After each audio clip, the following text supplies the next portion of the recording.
Hi everybody, and welcome to our training seminar for today. We are going to be discussing education technology tools and how we can integrate them in our schools and districts. So first we're going to go and I'm going to give you a brief overview of which tools we're going to be discussing. Then I'll go a little bit more in depth of each of those tools. Then we'll talk about things like training, increasing student engagement, viability, financial impact, and just general concerns with integrating the tools. So the 5 tools we're going to look at today are Smartboards, Canvas, PureGrade, Edpuzzle, and No Red Ink. So first, starting off with Smartboards. Smartboards are going to be an interactive whiteboard. Think of like a giant iPad in place of where your whiteboard is. They're environmentally conscious because you're not throwing away chalk, whiteboard markers, whatever that is. And it lets students interact with the material, lets you interact with material differently than if you had a whiteboard. So you're displaying a text, students can come up, they can highlight on the board, they can draw lines, make connections. They can use the internet feature, Google questions, you can do it right then and there. You don't have to step away, step aside, figure that out, come back to it later. It improves the quickness of getting the material to the students. So the second platform is going to be Canvas. So Canvas is essentially a course management system. So it's going to allow you to post information, assignments, quizzes, exams, classroom updates, grades. That's all going to be on one platform, Canvas. So students are able to access that and kind of have all of their things in one area they need for the class, and then you're able to keep everything organized class by class that you have through the Canvas platform. And then PureGrade. PureGrade is interesting as PureGrade is a platform that allows students to upload assignments and then get anonymous feedback from the peers in their classroom. So it's a little bit different than a typical face-to-face PureGrade interaction, because sometimes you find that students aren't as willing to be honest with their feedback if they know whose paper they're grading, because they don't want to hurt any feelings, maybe it's a friend. So this lets them submit it, names are removed, it's anonymously graded, and then another kind of fun thing about that is students then get back their feedback to whatever they've submitted, and they can comment on the other students' comments. So maybe a student leaves a comment along the lines of, I didn't like this fact, I didn't like how you integrated it into the assignment, I don't feel like it fit in the essay.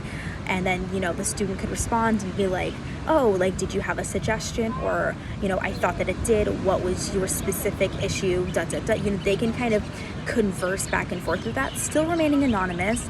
And then kind of from that teacher standpoint as well, everything that's happening. So the students are posting anonymously. They're not seeing who's commenting back and forth. They don't know who their feedback is from, who theirs is going to. But everything on it from the teacher site is named. It's not anonymous. So you can ensure that students are utilizing the site correctly and posting appropriate grade level feedback and not just I like that or whatever it is.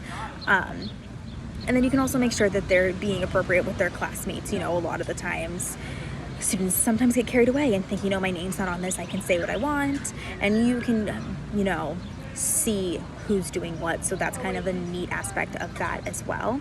And then the next tool is going to be Edpuzzle. Edpuzzle is super great across all disciplines. So Edpuzzle is essentially a video site where teachers and educators and professionals can post any type of video, and then you can have the student watch it. It's super great for its review, introduction to new topics.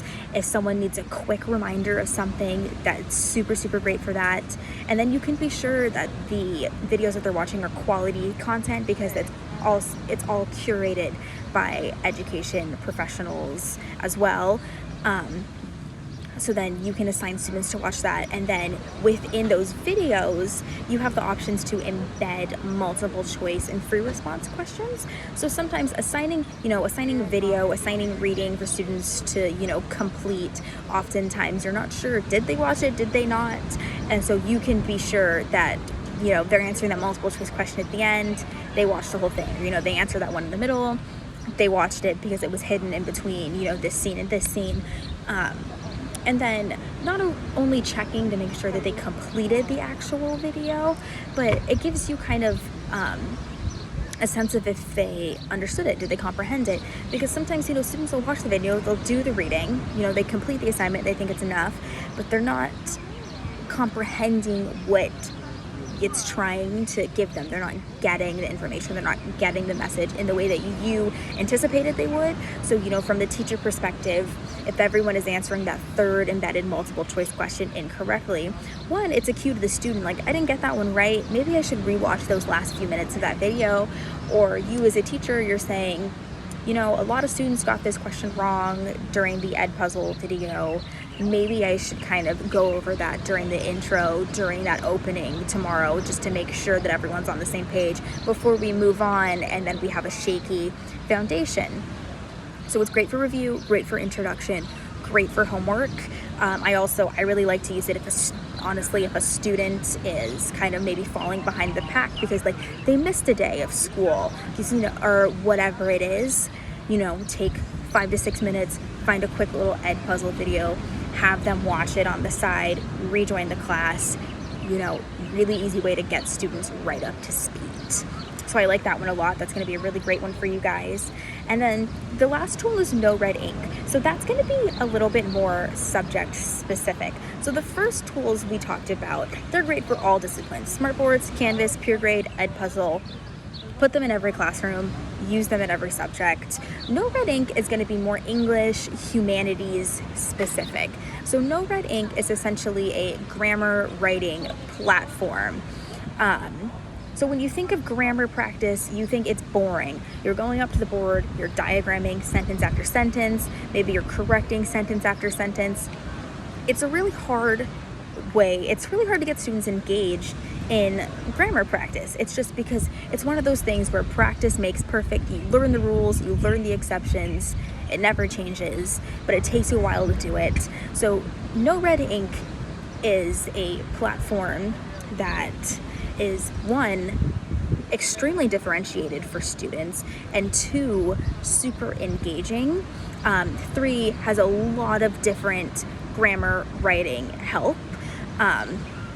So it's super differentiated in the way that each student, once they start an assignment, it's curated for that student. So I could say, we're all going to work on spelling today. So everyone opens the same spelling assignment from the website, but as they go through the assignment and start answering questions either incorrectly or correctly, difficulty increases. There's an algorithm that starts pinpointing, what specifically the student's having an issue with. They start throwing more of those questions sporadically out there. So even though we're all working on the same spelling, No Red Ink has specifically targeted the students' issues, and they're going to help them in that targeted area. Because, it's really hard to get a practice that works for everybody grammar-wise because it is so finicky. So this is a super easy platform to do that. Everyone's working on spelling, but everyone's working on the spelling that they need to work on. Same with essay writing. You can submit an essay, it'll kind of show you where you need to work, or you can submit practice paragraphs. There's prompts, there's topics. Really great for grammar, really great for writing, a really, really great ed tech tool. And then it's engaging, so you as the teacher, you can input the students' names of your class. The website already knows what's popular in pop culture. Did something trend on Twitter this week? What are the students interested in? So the essays, the practice, the questions, they're gonna be some of them are comedy about students in the class. It's talking about things that are trending that students, teenagers are interested in doing. So they're getting to the next question and it's funny, it's engaging. They want to keep practicing, they want to keep going because what's the next one going to be? So that's not something you see as much with that repetitive practice of grammar. So that's super interesting. So just one more time, Smartboards, Canvas, PureGrade, Edpuzzle, No Red Ink. So now we're going to go into training for those tools, because you can find the most, the perfect tool, but if your faculty is not trained on how to properly integrate it in the classroom and how to use it, it's not going to give what it needs to give. So for the first 4 tools that can be used across all disciplines, so the Smartboards, the Canvas, the PeerGrade, and the Edpuzzle, that's going to be a district-wide training. That's where you're gonna take the teachers, they're gonna watch instructional videos, demo videos, and then you're gonna have them utilize the tool from the perspective of both the student and the teacher, while there is a professional watching over available to answer questions, available to step in and, make suggestions, correct how the teacher is using it. And then I mentioned from the student and the teacher perspective, because a lot of the times the platform looks different depending on how you're utilizing it, being the student or being the teacher. So, if your student is struggling and they're on the student access platform and you're not able to access that because, you only know how to use the teacher side, you're not able to be as helpful as you probably would like to be or the student needs you to be. So if you're able to maneuver through the tool, through the site from both the teacher perspective and the student perspective, you're able to assist students no matter kind of what comes up there. So, again, Smartboards, Canvas, PeerGrade, Edpuzzle, district-wide training, demo videos, really practicing before you get into the classroom. And then another important thing to include also is that it's paid training as well. If your school or your district is going to require you to utilize a specific tool in your classroom and you need to be trained on it to use it to the best of your ability, that's paid training time. If it's outside of your contracted hours and they're making you attend something, that would be, I'm proposing that we do paid training on that. And then getting to that last tool that's specific, that no red ink, that would be district-wide training as well, but that's just going to be English and humanities teachers on that one. Obviously, if you are teaching a different subject and you think it would work well and you'd like to join, fantastic. The more tools everyone knows, the better. But that's how you're going to train English and humanities teachers. It's going to be the same sort of training where you're utilizing the tool as the student, as the teacher. Someone's there to answer questions, to assist, to redirect. Similar situation outside of contracted hours, needs to be paid by the school or the district. The only caveat I would add in there is if you are not an English and humanities teacher and it's not required for you and it's just something that you would like to know about and like to attend, you'd probably need to check in with your district or your school on if that would be a compensated training event or something that you are just choosing to attend. But overall, training for all 5 of these tools is very, very, very simple. You use them from both perspectives. Somebody corrects you if you're making a mistake. It's practice makes perfect. We just want to make sure that when you're leaving, you are able to use that tool in your classroom as intended. And then we're going to just talk, we already kind of briefly touched on student engagement and the overviews, but we're going to talk a little bit about how these tools will each promote student engagement and student learning. So really quickly, Smartboards and Canvas, super great for differentiated instruction, also really increases access to learning materials. So Smartboards are really easy for allowing audio and visual instruction. So, that's differentiated instruction right there. Canvas allows you to post materials that students might need for review or additional practice without having to use class time for that review. That's something the student can take upon themselves to use those materials posted to the Canvas website and kind of get back up to pace. So, that's kind of increasing that access to learning material right there. And then, it's videos, it's written notes, it's, verbal lectures, all uploaded onto that Canvas website if the teacher chooses. So there's all sorts of differentiation there, whatever the student needs the best. And then PeerGrade, that's going to improve student learning by providing a platform for students to give and receive the honest feedback. And so this kind of will help foster communication and collaboration skills. You don't know who you're engaging with. You need to engage in a professional manner when you're providing that feedback. I mean, it's anonymous, but it's a good practice for how to address somebody and how to communicate back and forth. So that's super interesting there.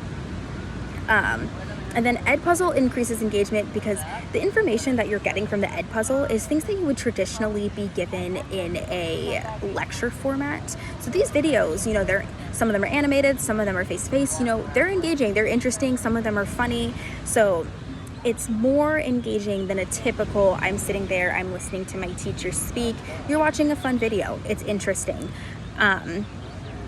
And it's promoting that learning as well because it's checking for understanding throughout. You're hearing, or you're seeing multiple choice questions, you're answering, you're submitting for your response questions, you're able to check for review, you're able to look at introduction, and it's gonna promote additional learning. And it's a time saver for you as a teacher. It's really difficult when you see certain students struggling in certain different areas and you don't have the time to work independently with those students to get them where they need to be. You can have them step aside, watch the video, and then maybe that time they need with you has lessened by a couple minutes because they kind of have a little increased foundation from the video. So that's something really fun to consider. And then no red ink, that's going to increase student learning as it provides grammar and writing practice. And those skills, they transfer across all disciplines. As much as we're going to focus on this tool being integrated into English and humanities classrooms, it does English or writing and grammar regardless of what you kind of do with your career, whether it's writing filling out a job application, creating a resume, writing a cover letter, maybe you're in business, you're doing a quarterly report, you're writing any sort of report for your field. Writing is going to come up. And if you want to have the best possible writing structure and grammar and foundation for that. So it is a tool that's going to be really useful, and it's skills you're going to learn in that tool that are going to really transfer outside of the high school environment and into your careers. And then, as I mentioned earlier, it's engaging, with differentiated per student. I don't feel like I'm wasting my time as the student doing something I already know. I also don't feel like it's too difficult for me and I'm wasting my time because I don't understand and there was a gap here. It's creating something that's specific for me, and it's interesting. It's pop culture. There's entertaining elements, students love it. And then, how did I assess the viability of the tools I selected? All 5 of these tools are tools that other education professionals within the community have recommended or seen success with, and I've personally used and seen success with across multiple disciplines. I wouldn't recommend a tool if it's not something that I felt was successful in my classroom personally and other professionals have felt their success with. And also, I took into consideration cost, accessibility, functionality, student interest. Is it going to be expensive? Can everybody access it? Is it going to work in the classroom? And will students like it? Because there's really no point changing out a paper to pencil face-to-face activity for something online if it's not going to increase the students' interest in the topic or their engagement. So all those things were considered when selecting these tools. I think they all meet those criteria. Speaking of costs there, what is the financial impact of adopting the tools within the district? So the only thing is the smartboards will have an overhead cost that should be funded by the district in order to integrate those into the classroom and replace the whiteboards. But all other sites at most require just the teacher to have a membership. It's a small fee.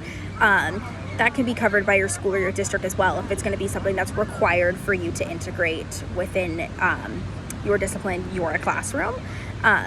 So the cost isn't very much. It should be 1, nothing out of pocket for the teacher, 2, very minimal when you're taking into account the long-term investment of that. And then the last thing is just any general concerns about students using these tools and, digital citizenship and what have you. And I think, what I want to say is, if expectations are made clear and you're introducing students to the concept of digital citizenship in early education and it's reinforced year after year, students will use the education technology appropriately. If you're clear with your expectations and the consequences that will come for not meeting the expectations, students will meet your expectations as long as you're very clear with, for example, peer grade is the one that they have the most freedom with and maybe don't realize the teacher sees the feedback. For example, you let them know, here are our guidelines for how we do peer feedback. It's no different than if you were speaking to somebody face to face. It's just now going to be on a computer. I expect you to act appropriately. Here's our, rules for interacting with peers in the classroom. Here's the consequences. We're familiar with these. Are the same rules as our classroom management rules. If you act appropriately, we won't have to engage with any of these consequences, but if we do not act appropriately, here are the consequences. So it's the same thing with all of these tools. Students will know what they're supposed to do as long as they're told what they're supposed to do. And then the last point there is also trust your students a little bit. If you show them that you see them as responsible digital citizens, they'll act as responsible digital citizens. They will act appropriately with the tools. A lot of the times, it's a little bit of a psychology thing, but if you're expecting them to act a certain way, they will. So that's both negative and positive. If you're expecting them to be a menace and act like children and use the tool inappropriately, they're gonna sense that mistrust that you have and see how far they can toe that line, how much can they get away with. But if you just expect that they're gonna act well, if the consequences are laid out, I trust you, I don't feel like I'm gonna need to, act upon any of these consequences, your students should be good. So that's all I have for you today. Just, quick overview. It was Smartboards, Canvas, PeerGuide, Edpuzzle, No Red Ink, 5 super great ed tech tools that teachers should consider integrating in their classrooms. Really easy to use. Each increase student engagement, differentiate learning, increase student learning, and very minimal cost to these very, very viable tools to last a long time in the classroom. So I definitely say, consider integrating these within your school or your district. Thank you.